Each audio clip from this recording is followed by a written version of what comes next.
Ang pagkakaroon ng masaya at buong pamilya ay kayamanang maituturing ng bawat isa. Ang halaga nito ay hindi kayang tumbasan ng pera at iba pang klase ng karangyaan maibibigay ng mundo o ng ibang tao. Ikaw kabarangay, ano ang gagawin mo upang mapanatiling buo at masaya ang pamilya mo? Dear Papa Dudut, isang pagbati po sa inyong lahat na nakikinig ng Barangay Love Stories. Itago niyo na lamang po ako sa pangalang Danilo or Danny for short mula po sa Batangas City. 37 anyos na sa kasalukuyan, may asawa at 8 anak. Bali 4 lamang po talaga ang anak ko sa asawa kong si Yoli dahil may 4 na anak na siya bago ko mapangasawa. Matanda siya ng 3 taon sa akin pero hindi naging hadlang yon sa pagmamahalan naming dalawa. Bunso po ako sa 5 magkakapatid. Ako at ang panganay naming si Ate Susan ay sa isang barangay lamang nakatira. Kagaya ko ay meron na rin siyang sariling pamilya, Papa Dudut. Ang pangalawa naman po sa amin ay patay na. Ang pangatlo at pang-4 ay parehong nasa probinsya dahil doon ang mga ito kapwa nakatagpo ng mga naging asawa nila. Ulilang lubos na rin kami at si Ate Susan na ang tumatayong magulang para sa aming magkakapatid, Papa Dudut. Ang asawa kong si Yoli ay biyuda ng namatay kong kuya. TB ang kinamatay nito. Bukod sa hindi naagapan ay mas lalo pang lumala dahil hindi ito nagpaawat sa kanyang bisyo. Naging masyadong matigas ang ulo. Hindi nakinig sa mga payo namin ni na Ate Susan pati na rin sa sarili nitong asawa. Buhay pa ng mga panahong yon ang aming ina at labis itong nasaktan at nagdamdam sa pagkawala ni kuya. Lalo pa at may naiwan itong asawa at 4 na anak. 26 anyos pa lamang noon si Yoli, 28 si kuya at ako naman ay 23. Hindi raw talaga naging magnobyo sina Yoli at ang kuya ko. Nagkakilala lamang sila noong minsang bumaha ng matindi rito sa lugar namin. 17 anyos pa lamang noon si Yoli at si kuya naman ay 19.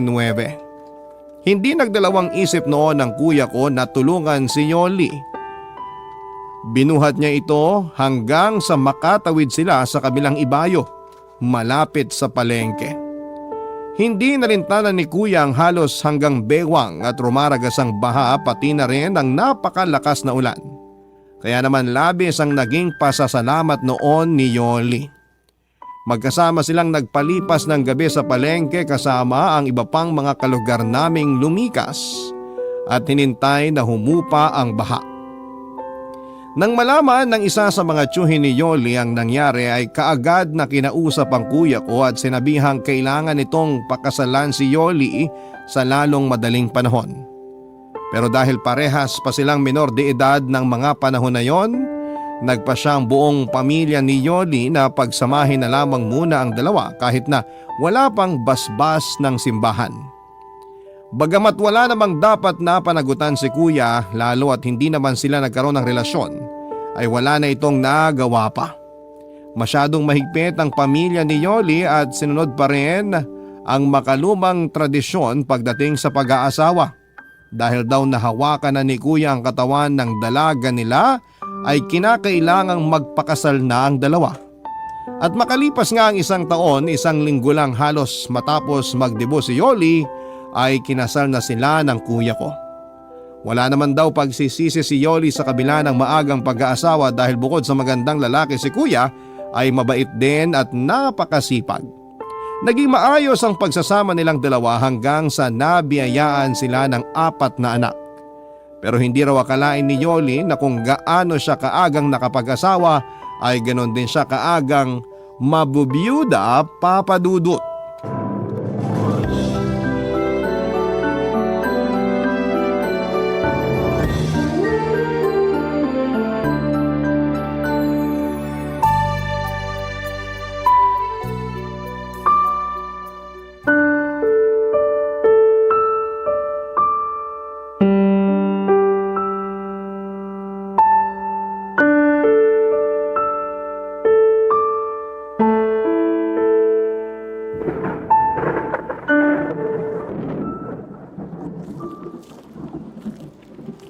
Ate Yoli, uwi na raw tayo, sabi ni Ate Susan.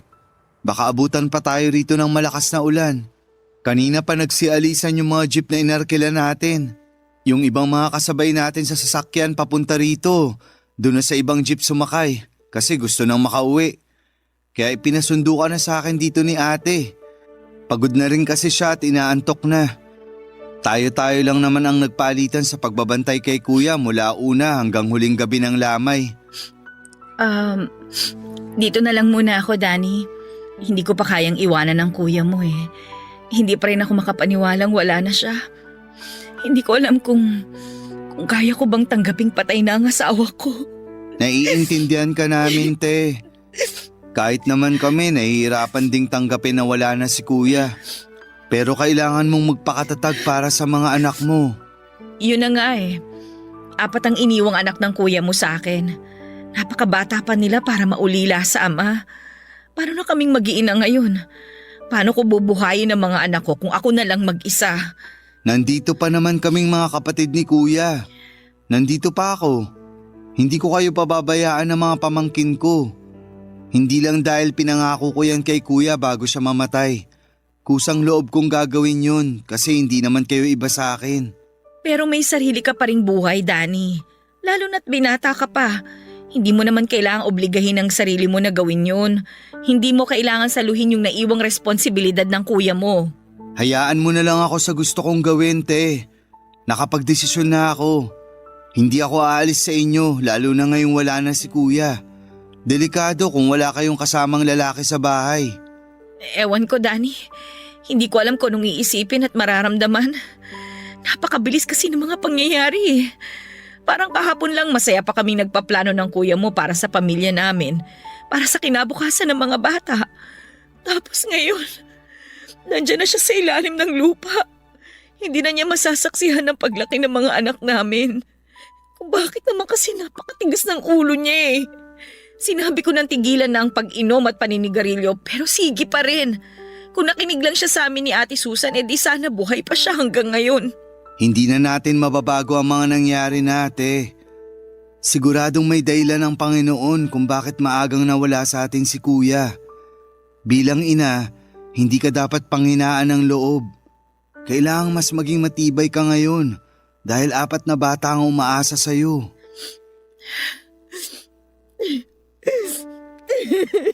Tama na yan, te.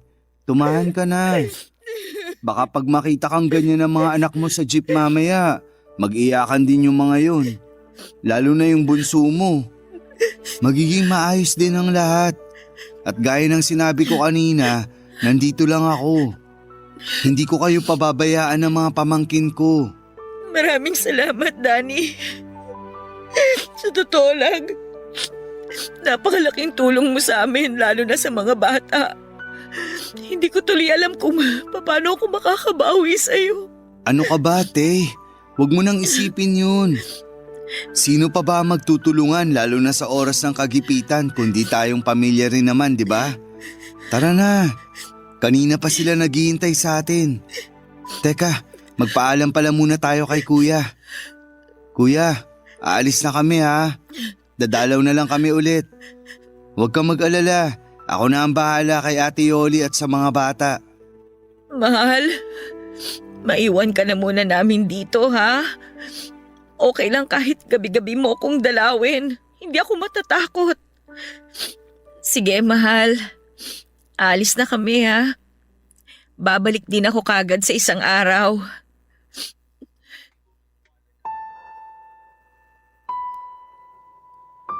Bago ako tumira noon sa kuya ko Papa Dudut ay nagtrabaho muna ako ng ilang taon sa Rizal bilang panadero.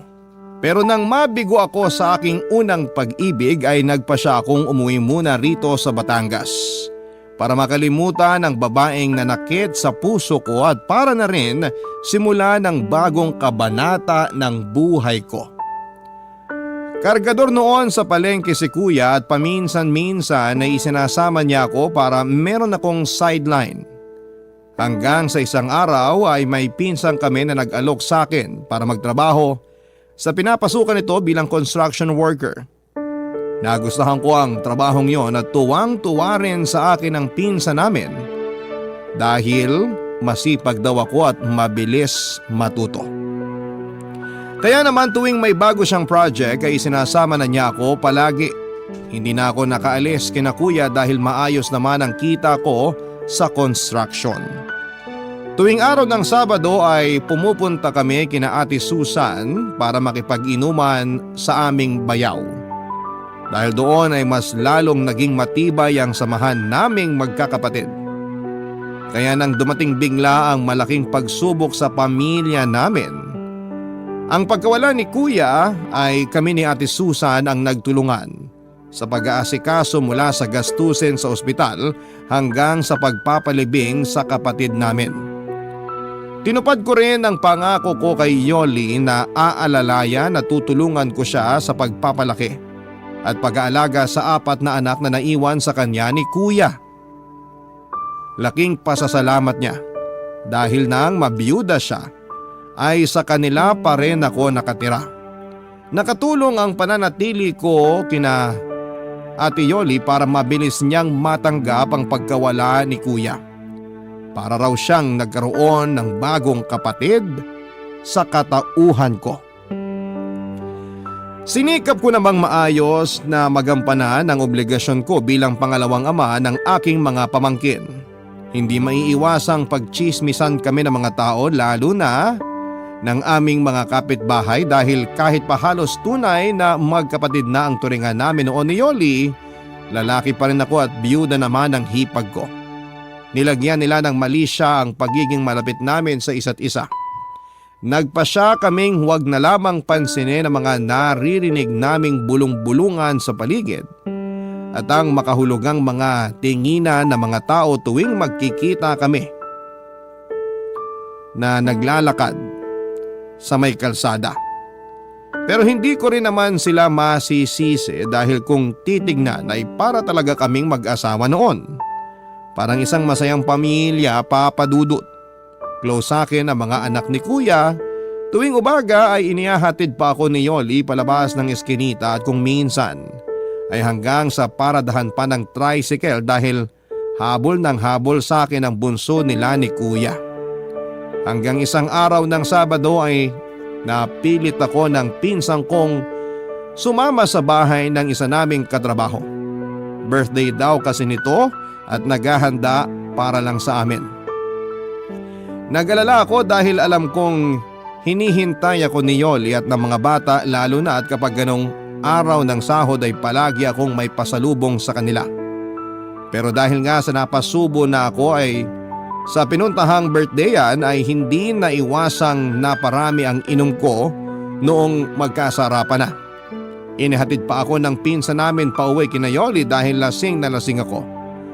Ang inaasahan ko ay tulog na ang mag-iina dahil mag-aalas 11 na yon ng gabi pero nagulat ako nang pagbuksan ako ni Yoli ng pintuan, Papa Dudut.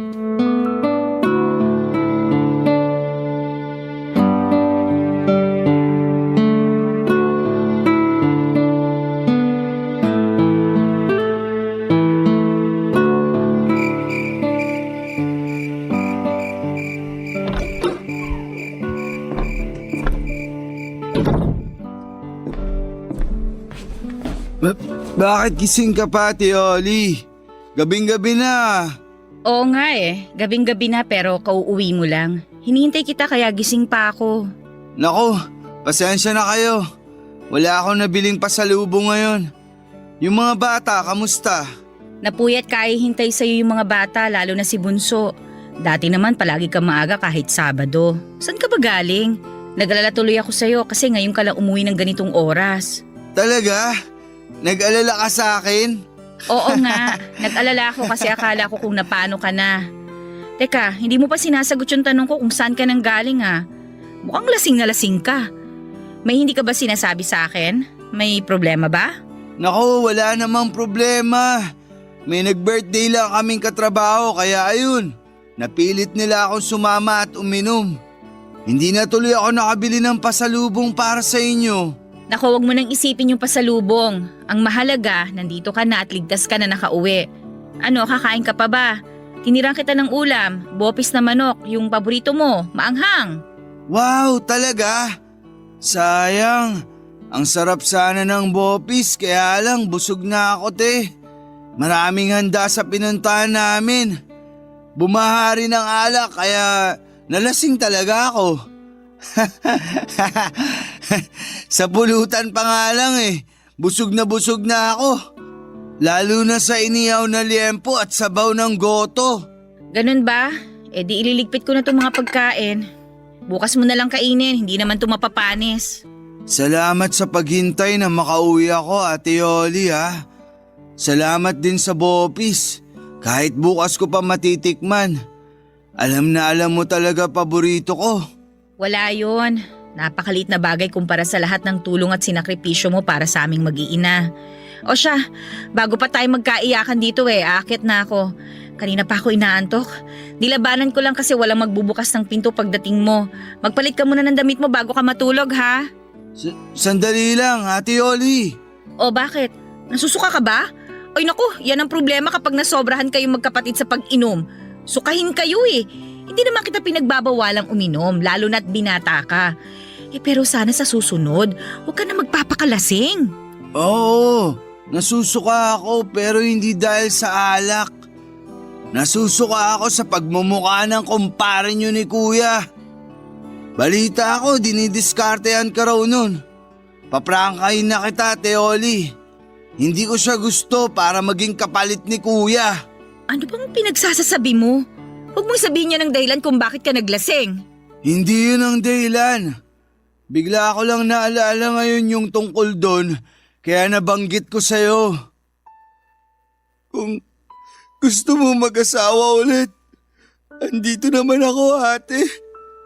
Bakit lalayo ka pa? Ako na lang. Mahal na mahal ko kayo ng mga bata. Hindi ko kayo pababayaan. Oh! Danny, ayos ka lang ba?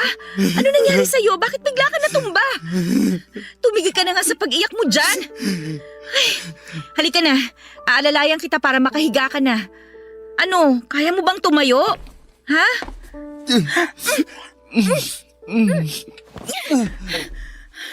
Hinalikan mo ko? Nababaliw ka na ba? Nakalimutan mo na ba kung sino ako? Asawa ko ng kuya mo, Danny. Siguro nga nababaliw na ako, ate. Nababaliw ako kasi gusto na kita. At gusto kitang maging asawa. Hindi ko alam kung kailan nagsimula ang nararamdaman ko para sa'yo. Kaya nung malaman ko na dinidiskartehan ka ng kumpare nyo, sobrang nagselos ako. Sa tingin ko hindi lang kita gusto. Mahal na yata kita. Ano pag sinasabi mo? Mali ang nararamdaman mo, ano ka ba? Kapatid lang ang tingin ko sa'yo. At saka, bakit ka ba umaarte ng ganyan sa akin? May girlfriend ka. Handa akong iwanan siya para piliin kayo ng mga pamangkin ko. Papadudot dahil sa bugso ng damdamin at dala na rin marahil ng labis na kalasingan, ay muli kong niyakap at hinalikan ang hipag ko, Papadudot. At sa pagkakataong yon ay hindi na siya tumanggi pa o nanlaban. Noong ko napagtantong pareho pala kami ng nararamdaman ni Yoli. Nang gabing yon ay inamin niyang nahuhulog na rin ang loob niya sa akin. Kagaya ko ay nagpipigil lang din pala siya ng damdamin dahil masyadong komplikado ang lahat. May girlfriend ako na umaasang pakakasalan ko at halos ilang buwan lamang ang nakalilipas mula nang mamatay ang kuya ko. Tiyak na pagpapiestahan kami lalo ng mga tsismosa naming kapitbahay. Inaalala rin namin noon ni Yoli ang magiging reaksyon ng aming mga pamilya, lalong-lalo na mga bata at si Ate Susan. Nag-usap kami ng masinsinan ni Yoli at inabot yon ng magdamag. Kahit na hindi ako nagkape ay nahimasmasan kagad ako nang malamang kong mahal niya rin pala ako. Talagang sobrang saya ko ng mga sandaling yon at pansamantala kong nakalimutan lahat ng alalahanin, pati na rin ang mga posibleng maging hadlang sa pag-iibigan naming dalawa. Walang ibang mahalaga para sa akin kundi kami lamang dalawa, Papa Dudut. Kaming dalawa lamang ni Yoli at ang nararamdaman namin para sa isa't isa. Barangay Love Stories. Barangay Love Stories. Nagkasundo kami ni Yoli na ilihim na lamang muna ang namamagitan sa amin, Papa Dudut. Bata pa noon ang mga pamangkin ko kaya walang nakahalata sa mga ito na may nagbago sa relasyon namin ng nanay nila. Kapag wala ang mga bata ay sinasamantala namin ni Yoli ang pagkakataon para pagbigyan ang init ng aming mga katawan.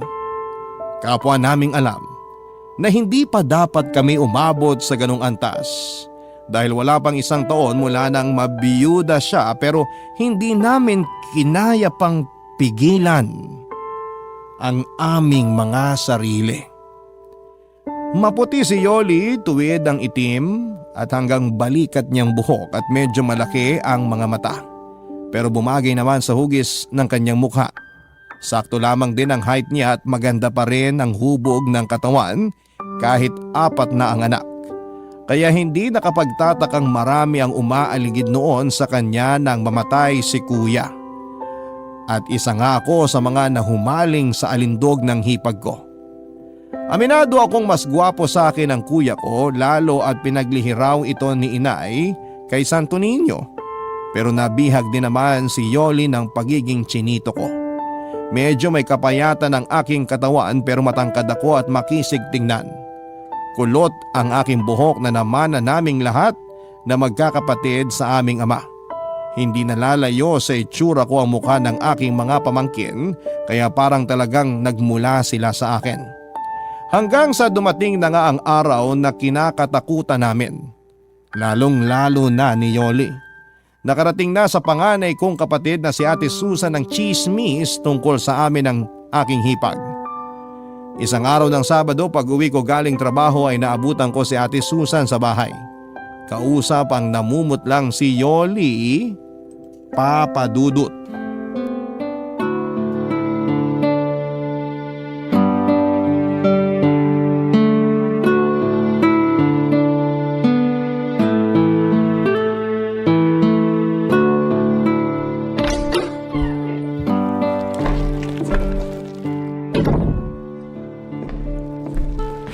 Nandito na ako. Oh, nakauwi ka na. Buti maaga ka. Oo nga. Oh, Ate Susan, nandito ko pala sa bahay. Ba't talagang tatay na tatay na ang dating mo ngayon, Danilo, no? Huwag mo pa rin kalimutang anak sila ng kuya mong namatay at yuhin ka lang nila. Ate Susan naman, syempre alam ko yun. At hindi ko yun makakalimutan. Teka, bakit parang masyado yatang mainit ang ulo mo, te? Oh, heto. Kain ka nito mga dala kong tinapay at ititimpla rin kita ng kape kung gusto mo para may panulak. O baka mas gusto mo mag soft drinks ngayon. Yun na nga lang siguro para naman lumamig ang ulo mo. Tagal mong hindi nagawi rito sa bahay tapos mukhang mauuwi pa yata sa tampuan tong pag-uusap natin. Napaka-busy kong tao, alam mo yan. Kaya hindi ako nagpunta lang dito para makipagdaldalan. Ang dahilan kaya ako napasadya dito, bukod sa namimiss kong mga pamangkin ko, gusto ko rin kayong kausapin ng masinsinan ni Yoli. Tungkol naman saan, ate? Hindi na ako magpapaligoy-ligoy pa. May mga naririnig akong usap-usapan sa labas na may relasyon daw kayong dalawa. Totoo ba? Ate, para ka namang pinanganak kahapon. Ganyan naman talaga ang sistema rito sa atin. Hindi ka pa nasanay. Kung ano-anong chismis ang ikinakalat dito sa lugar ng mga taong walang magawa sa buhay. Siguraduhin mo lang na nagsasabi ka ng totoo. Dahil hindi ako nakikipagbiruan sa inyo. Muntik pa ako mapaaway sa palengke nung isang araw dahil pinagtatanggol ko kayo. Kaya wag niyo akong pinaglulokong dalawa, ha? Ikaw, Yoli, hindi mo pa sinasagot ang tanong ko kanina bago dumating tong si Danilo. Totoo bang may namamagitan sa inyong dalawa? Ha? Ate Susan? Sinagot ko na ang tanong mo, ate. Hindi totoo ang mga narinig mong chismis. Huwag mong sabihing mas naniniwala ka sa kanila kaysa sa akin na kapatid mo. Huwag mo akong pinagtataasan ng boses, ha? Tsaka manahimik ka. Si Yoli ang tinatanong ko. Ano, Yoli? Magtapat ka sa aking babae ka? Ano? Totoo ba? Pumatol ka nga ba sa kapatid ng asawa mo? Ate Susan, hindi po namin sinasadya ni Danny. Ate Susan! Sinabing manahimik ka! Kung ganun, totoo pala talaga. Nung minsan pumasyal sa bahay yung panganay mo at sinabing inintrega raw ni Danilo yung buong sahod niya, nagduda na ako. Pero hindi ko kayo kaagad hinusgahan. Hindi ko kayo pinangunahan. Kasi alam kong parang tunay na magkapatid na ang turingan ninyo. Pero ano to? Hindi na ba kayo nahiya? Wala pang 1 taong patay yung kapatid ko. Talaga bang hindi na makapaghintay ang mga kakatihan ninyo? Kaya pinakamot nyo na sa isa't isa? Ate, tama na! Naririnig ka ng mga bata, pati na ng mga kapitbahay. Wala akong pakialam! Bakit? Nahiya ba kayo sa mga pinaggagawa ninyo? Nahiya ba kayo sa mga bata? Sa akin? Sa kuya mo? Nakakadiri kayo? Isang malaking kahihiyan tong ginawa ninyo! Nagmamahalan po kami ni Danny, Ate Susan. Lintik na pagmamahal yan! Ano? Pahamakin ang lahat, masunod lang ang kakatihan? Kahit ano pang sabihin mo o sabihin ng ibang tao, mahal ko si Yoli, ate. At ipaglalaban ko siya, ano man ang mangyari. Umalis si Ate Susan na masama ang loob sa amin noon, Papa Dudut. Halos ilang buwan din kami nitong hindi pinansin at kinausap. Pero nagpasalamat pa rin kami dahil hindi naman idinamay ni ate ang mga bata sa galit niya sa amin. Malaya pa rin nakakapunta sa bahay nila Ate Susan ang mga pamangkin ko. Tinutuo ko ang sinabi ko kay Yoli na iiwan ko ang girlfriend ko nung mga panahong yon dahil mas pinili ko silang mag-iina.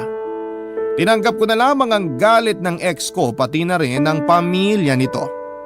Hindi pa rin nawala ang usap-usapan tungkol sa amin ni Yoli at sa halip ay mas lalo pa yung lumala. Maraming napataas ang kilay nang magpasya na kaming aminin sa lahat ang aming relasyon. Ang iba nga ay diring-diri pa na akala mo'y kung sinong banal at malinis ang mga pagkatao. Pero hindi kami nagpaapekto sa kanila lalo't kami naman ni Yoli ang magsasama. Katwiran naming dalawa ay wala naman silang ambag sa mga buhay namin at isa pa, totoong nagmamahalan kaming dalawa. Nang isilang ni Yoli ang panganay namin ay noon lamang ulit kami kinausap ni Ate Susan. Nabawasan ang bigat sa dibdib na aking nararamdaman noong magkaayos kaming magkapatid. Kalaunan ay natanggap na rin ng mga pamilya namin ni Yoli ang aming relasyon. Naging maayos at masaya ang unang taon ng aming pagsasama. Naging napakasaya ko sa piling niya at Papa Dudut, Papa na po ang tawag sa akin ng mga pamangkin ko. Mabilis na lumipas ang mga taon hanggang sa naging 4 na ang anak namin ni Yoli. Kinailangan ko nung magdoble kayo dahil sa paglaki ng aming pamilya. Halos gawin ko ng araw ang gabi para lamang matustusan ang lahat ng pangangailangan ng aking mag-iina. Pero kung kailan nagsisipag-aral na ang mga pamangkin ko ay saka naman ako natutong bumarkada at magbisyo noon, Papa Dudut.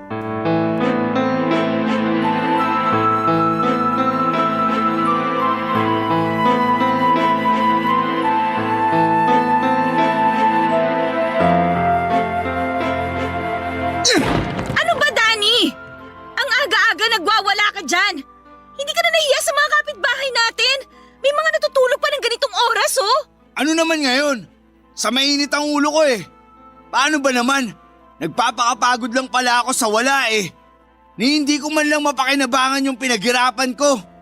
Linggo pa lang ngayon pero wala na agad tayong pera. Saan mo ba dinala yung inintrega ko sa'yo kagabi? Ibinayad ko na sa mga kautangan natin. Doon ko dinala yung pera. Yung natira, ibinili ko ng bigas, gatas at diaper ng bunsong anak mo.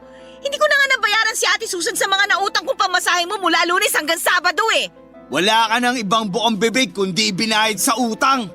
Lintik na mga utang yan. Ano, ako na lang lagi?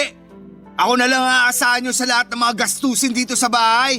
Natural, ikaw ang aasahan namin. Ikaw ang lalaki, di ba? Ikaw ang padre di pamilya. 4 na ang anak natin at ilang taon na lang may estudyante ka na. Sabay-sabay na mag-aaral ang mga bata. Tapos sinasamahan mo pa ng bisyo, kakarampot na nga lang ang kinikita mo. Kulang pa nga yung sahod mo sa'yo kung tutuusin. Kaya huwag kang magre-reklamo dyan kung linggo pa lang wala ka ng pambili ng ulam. Kung hindi ka bumili kagabi ng alak at sigarilyo, di sana may pera ka pa ngayon. Wala kang pakialam kung saan ko gustong gastusin ang pera ko. Dahil pera ko yon. Uubusin ko yon kung kailan at saan ko gusto. Hindi ko na kayang sustentuhan ang mga anak nyo ni Kuya. Malalaki naman na sila kaya magtrabaho ka na. Ganon. Pabigat na pala ang tingin mo sa mga anak ko ngayon. Kung hindi mo ako binubuntis taon-taon, di sana nakakapagtrabaho ako. Nakakatulong sana ako sa mga gastusin dito. At saka ang lakas naman ng apog mong magreklamo samantalang ikaw naman na nag-aaksaya ng pera sa mga bagay na walang kwenta. Ano ba nangyari sa'yo? Nasa na ba yung Danny na mabait, mapagpasensya, malambing at responsabling ama? Nasaan na ang Danny na minahal ko? Pwede ba, Yoli? Tigilan mo nga yung kadramahan mo. Wala akong panahon sa mga ganyan. Pagkain ang kailangan ko kasi gutom na ako. Gawan mo ng paraan yung pambili ng ulam. Pag lalo akong nayamot, babasagin ko lahat ng mga gamit dito sa bahay. Di basagin mo? Diyan ka naman magaling sa pagbabasag, sa pagwawala.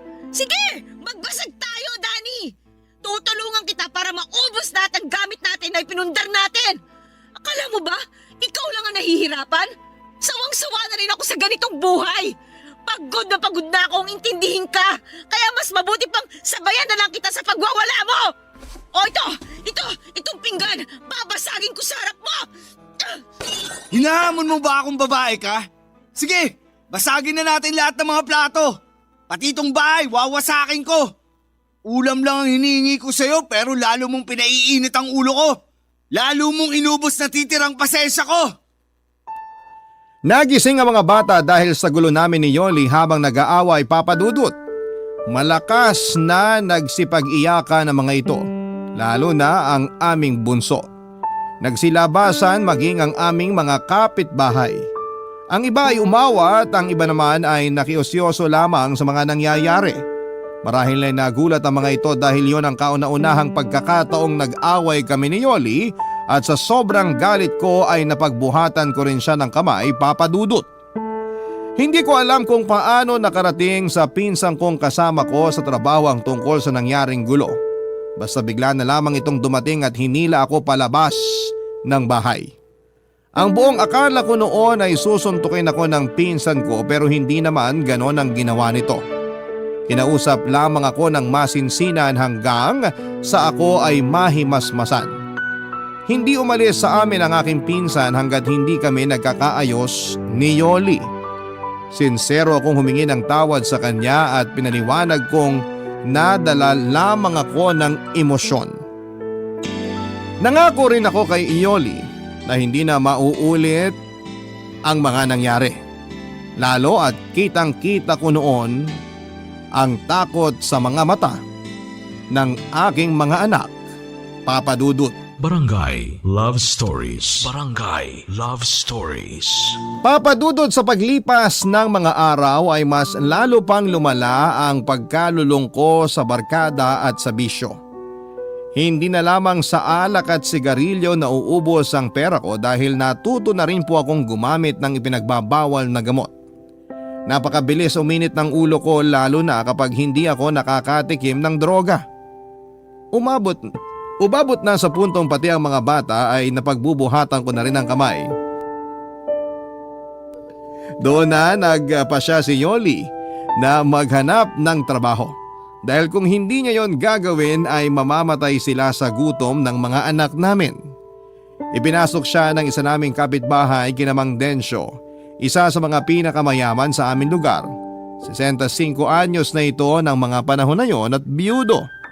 Makisig pa rin tignan sa kabila ng edad nito at malakas ang dating palibasa ay may pagkamistiso. Nag-iisa lamang sa malaki nitong bahay ang matanda pero suportado ng mga anak na nasa Italia.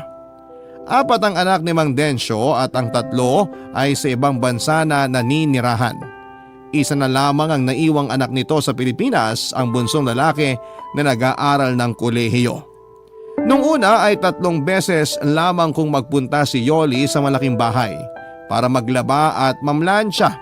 Tuwang-tuwa siya dahil maayos magpasahod si Mang Densyo at palagi pa siyang may dalang pagkain pag uwi sa bahay namin. Ako naman, Papa Dudut, ay natuwa rin ng mga panahong yon dahil solong-solo ko na ang aking sweldo. Wala na magreklamo at magbubunga nga kahit ubusin ko pa lahat ng pera ko sa aking mga bisyo. Hanggang sa ang 3 araw na schedule ng pasok ni Yoli sa malaking bahay ay nadagdagan pa ng 3 araw, Papa Dudut.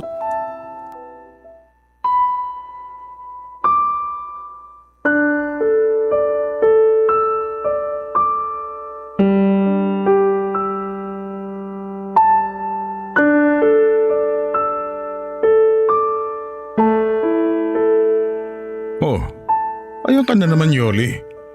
Hindi ba't napag-usapan na natin to?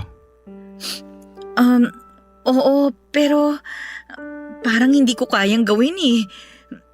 Hindi ko kayang pagtaksilan si Danny, Densyo. Sa una ka lang naman makokonsensya.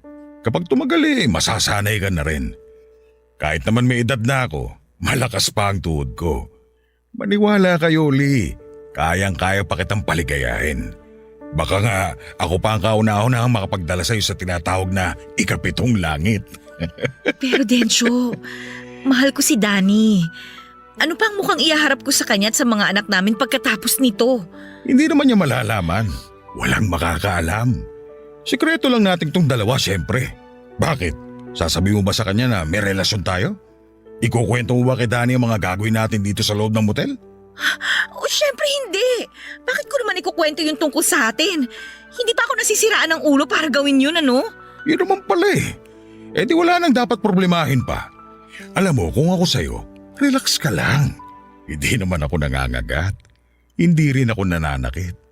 Kahit matagal na akong takam at gigil na maangkin ka, hindi naman kita pupwersahin. Matagal mo na palang pinag-iisipan to? Oo, Yoli. Matagal na kitang gusto. Hindi ka pa nabubiyuda noon napapansin na kita. Dapat nga liligawan kita kaya lang naunahan ako ng bayaw mo.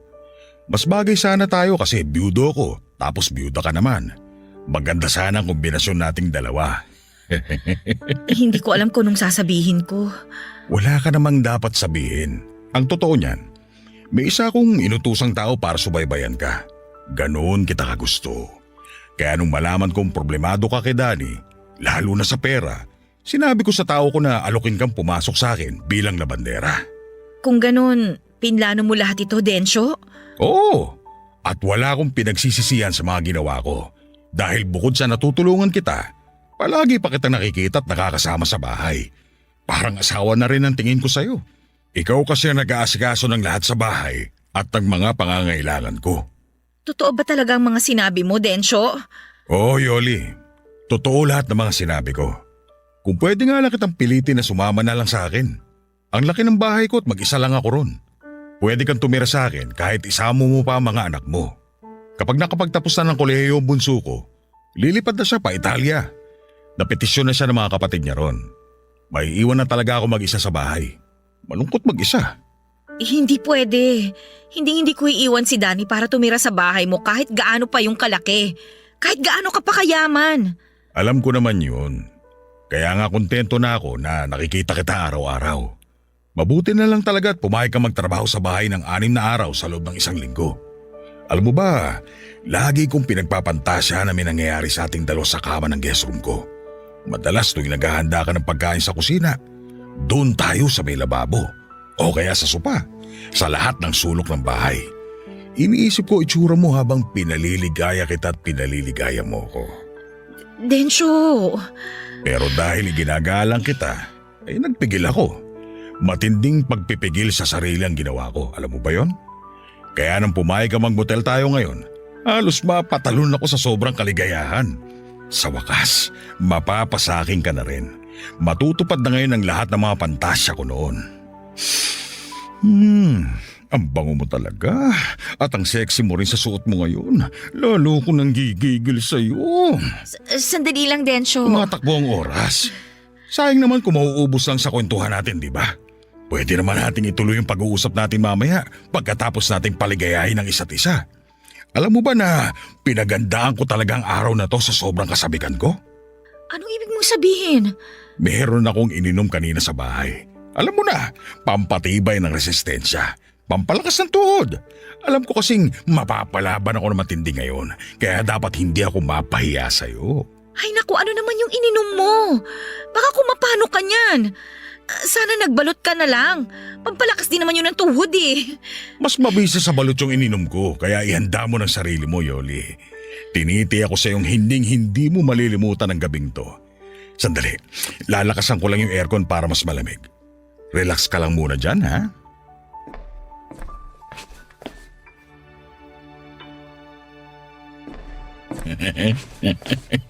Ayan, mas malamig na. Okay na ba sa'yo ang ganyang lamig? Okay na sa akin. Okay. Ano, sisimulan na ba natin? Kanina lang, kabang-kaba ka na, tapos umiiyak ka pa. Pero ngayon, parang ikaw pa tong masabi kesa sa akin. Iba ka talaga, Yoli. Halika na, humiga ka na sa kama. O baka gusto mo, ako muna ang hihiga at ikaw muna ang... Densyo? Okay ka lang ba? Hindi ako makahinga, Yoli. Bakit? Ano nangyayari sa'yo? Ay! Densyo! Densyo! Tulong! Tulungan niyo kami! Tulong! Densyo! Papadudot dahil sa labis na pagkataranta sa mga nangyari kay Mang Densyo ay nakalimutan na ni Yoli kung nasaan sila ng mga oras na yon. Nagsisigaw siya para humingi ng tulong at kaagad namang may sumaklolo sa kanya na staff ng nasabing motel at inalalayan si Yoli palabas ng kwartong kinuha nila ng kabit niyang matanda. Pagdating sa counter ay kaagad na tinawagan ni Yoli ang bunsong anak ni Mang Densyo para ipaalam kung ano ang nangyari sa tatay nito. Sumama si Yoli hanggang sa ospital at nalaman niyang inatake nga sa puso si Mang Densyo. Bukod sa matinding emosyon dulot ng pananabik kay Yoli ay na-overdose din pala ito sa ininom na tableta na mabisa raw para maging mas matikas ang pagkalalaki niya. Sa kamalasan ay naging sanhi pa yon para bawian ito ng buhay. Hiyang-hiya si Yoli sa anak ni Mang Densyo at sa lahat ng mga taong nakasaksi sa nangyari, Papa Dudut. Sinisi rin niya ang kanyang sarili sa pagkamatay ng matanda. Tama nga ang sinabi sa kanya ni Mang Densyo na hinding-hindi malilimutan ni Yoli ang gabing yon na nagsilbing bangungot para sa kanya. Mabilis na kumalat sa lugar namin ang tungkol sa iskandalong kinasangkutan ni Yoli. Sa halip na umuwi sa bahay namin ay doon siya nagpunta sa matalik niyang kaibigan na nakatira sa kabilang bayan. Nang mabalitaan ko yun ay gumuho ang mundo ko. Para po akong pinagsakluban ng langit at lupa. Parang sinaksak ng libu-libong punyal ang aking dibdib. Pakiramdam ko rin ay kaya kong pumatay ng tao ng mga oras na yon, Papa Dudut.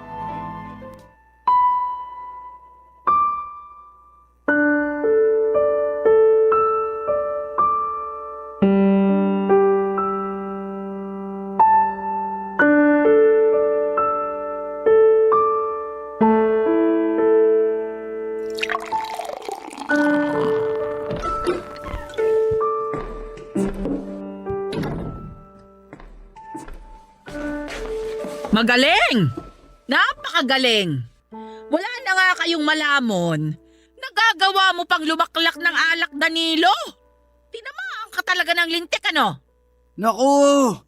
Andito na naman pala ang ate kong bungangera at pakialamera. Ano? Masaya ka na ngayon? Wala na si Yoli.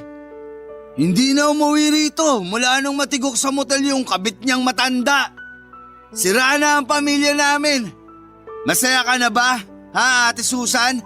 Masaya na ba kayo? At ano naman ang dapat kong ikasaya sa nangyari, Aber? Hoy, ang kapal naman ang mukha mong pagsalitaan ako ng ganyan. Eh bakit? Nasasaktan ka? Kasi totoo. Kung di ko pa alam, ayaw nyo naman talaga sa relasyon namin ni Yoli. Nagkukunwari lang kayong tanggap nyo na kami pero ang totoo, hinihintay nyo lang na magkasira kami at tuluyan ng maghiwalay. Hoy Danilo! Dahan-dahan ka sa pananalita mo ha? Oo, totoong ayaw ko sa relasyon ninyo ni Yoli noon. At nasasaktan ako sa nakikita kong sitwasyon mo ngayon. Ate, hindi ako makapaniwala. Nagawa kong iputan ni Yoli sa ulo. Naging tapat ako sa kanya. Iniwan ko yung dating girlfriend ko para piliin siya at ang mga pamangkin ko. Ang sakit eh. Para akong mamamatay sa sakit. Ay naku Danilo! Tumahang ka na! Ano ba kasi itong pinasok mo? Alam ko namang napakalaki ng pagkukulang ko sa mag-iina ko, ate. Napabayaan ko sila na mapabarkada ako at natutong magbisyo. Pero sapat na dahilan ba yun para lukuhin ako at pagtakasilan ni Yoli? Para sumama siya sa matandang amo niya at magbiglang liko? Hindi kita masasagot dyan. Wala ako sa posisyon ni Yoli. Kaya hindi ko rin siya pwedeng husgahan. Hindi rin ako perpektong tao. Pero sa tingin ko, kaya niya nagawa yun dahil isa siyang ina. Isang ina na hindi kayang makitang nagugutom ang mga anak niya. Isang ina na handang gawin ang lahat para sa pamilya niya. Kahit kapalit ng pansarili niyang kapakanan. Kaya isinakripisyo ni Yoli ang dangal niya at tiniis ang kahihiyan. Tandaan mo ito, Danilo. May mga pagkakataong inaanay at bumabagsak ang haligi ng tahanan. Pero ang ilaw nito, hindi basta-basta mapupundi. Oo na. Aminado naman ako kasalanan ko kung bakit kinailangang magtrabaho ni Yoli, te. Dahil wala akong kwentang padre de pamilya. Isa akong inutil. Shh! Huwag mong sabihin yan, Danilo. Pareho kayong may pagkakamali ni Yoli. Hindi mo ba naisip na baka pagsubok lang ang lahat ng mga nangyayari sa pagmamahalan ninyo? Miss na miss ko na siya, ate. Miss na miss ko na si Yoli. Hinahanap din siya palagi sa akin ng mga bata, lalo na si Bunso. Pero hindi ko alam kung paano ipaliliwanag sa kanila ang lahat. Hindi ko alam kung nasan si Yoli. At kung paano ko siya makukumbinsing bumalik na rito sa bahay. Dahil sa kabila ng mga nagawa niya, mahal na mahal ko pa rin siya. At hindi ko kayang mabuhay nang wala siya, ate. Kailangang mag-usap kayo ng masinsinan ni Yoli. Hayaan mo. Titignan ko kung anong magagawa ko. Ay, sana naman, Danilo. Kapag nahanap ko si Yoli, kapag nakabalik na siya rito, ayusin niyo na ang pagsasama ninyo. Ang pamilya ninyo. Lalo na't nagsisilakihan ng mga pamangkin ko. Magsimula kayong muli. Magbago ka na. At bumalik ka na sa dating ikaw, Danilo. Oo, ate. Makakaasa kang susundin ko ang lahat ng mga payo mo. Maraming salamat sa lahat, eh. Salamat dahil kahit naligaw ako ng landas, andyan ka pa rin para damain ako at akahin pabalik sa tamang daan. Kapatid kita, Danilo. Ano man ang mangyari, pamilya tayo. Kaya sana, kapag nagkaayos kayo ni Yoli, ang Panginoon na ang gawin yung sentro ng inyong buhay at pagsasama. Papadudot pagkatapos ng pag-uusap naming yon ni Ate Susan ay saka pa lamang ako natauhan. Pakiramdam ko ay nawala bigla ang aking kalasingan. Iniligpit ko lahat ng kalat sa mesa at nilapitan ng 8 bata na noon ay mahimbing nang natutulog. Umupo ako sa isang sulok ng higaan at tinitigan sila. Hindi ko napigilang mapaluha noong maalala ko ang pangako ko noon kay Yoli at sa namayapa kong kuya na aalagaan ko silang mag-ina at hindi ko pababayaan. Labis kong pinagsisihan ang lahat ng nagawa kong mga pagkakamali at nangako sa sarili na gagawin ko ang lahat para mabuong muli ang pamilya namin ni Yoli. At sa tulong nga ni Ate Susan pati na ng iba pa naming kamag-anakan ay nahanap ko si Yoli. Nag-usap kami ng masinsinan, Papa Dudut. Umiyak siya habang humihingi ng tawad sa akin dahil sa naging karupukan niya sa tukso. Lumuluha rin ako habang sinasabi sa kanyang pinapatawad ko na siya at sana ay mapatawad na rin niya ako. Nagkaayos kami at nagkaunawaang muli ang aming mga puso.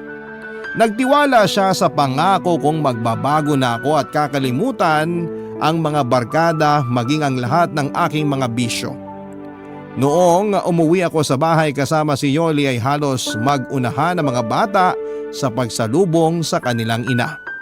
Natapos ang tagpong yon sa mahigpit na pagyayakapan naming pamilya habang nag-iiyakan.